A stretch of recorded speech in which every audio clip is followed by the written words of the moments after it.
All right, y'all. We're taking 1 egg with 16 ounces of some cream cheese, and we're gonna mix this on up together right here in this little dish because y'all, there is no need when it's perfect. I didn't even have to remove any, but we're gonna just do this right here real quick. Okay, we're gonna let that marinate a little bit. While that's happening, I got some ziti. These are raw noodles.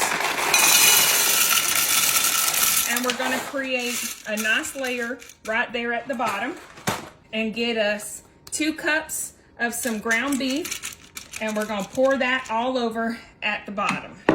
So we're getting that right here. Okay, I'm just trying to make sure it's all covered. And then y'all, let's get us a little marinara sauce, and we're gonna pour about half of this bottle right over top of that meat and those noodles down there at the bottom. And we can, y'all, just take a little spatula and spread it all around so that it completely covers up all the bottom. Okay, so next up, y'all, we've got our mixture we started out with, the cottage cheese and egg, and we're gonna now create a layer right here on top of that meat sauce and those noodles and everything. And we're gonna use this entire container right here between these layers. So y'all, get all that. Don't miss it out on any of that goodness.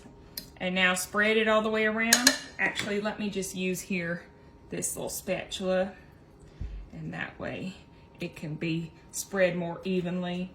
But we're creating us a true Italian dinner that I have loved my entire life. Whether it's at the mall, that little Sbarro place, or whether it's at home here in my crock pot, this has been my dish. So the rest of our ziti noodles, sprinkle those in, and I'm gonna kind of try and spread them out.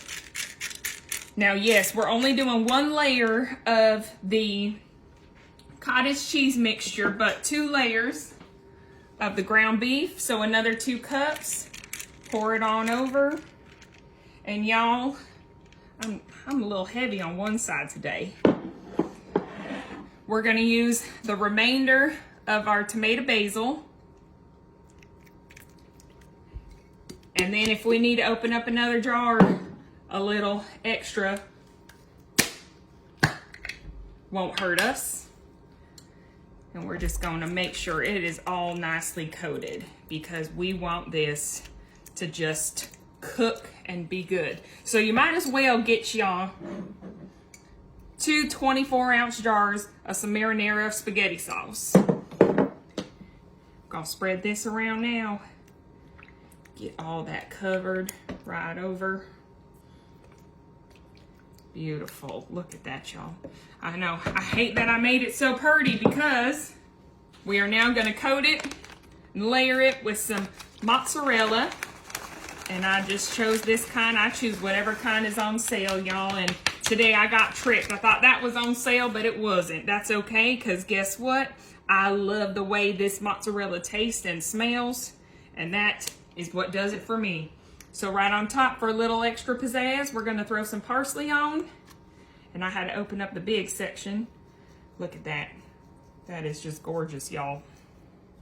All right, so now it's time to put the lid on, set this baby on high, and this is only gonna be on for about 1 to 2 hours when you set it on high. Make sure though, those noodles are perfectly cooked.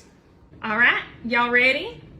Look at this beautiful, authentic Italian baked ziti in the crock pot for that. So what I'm gonna do is I'm just gonna kind of dig on in.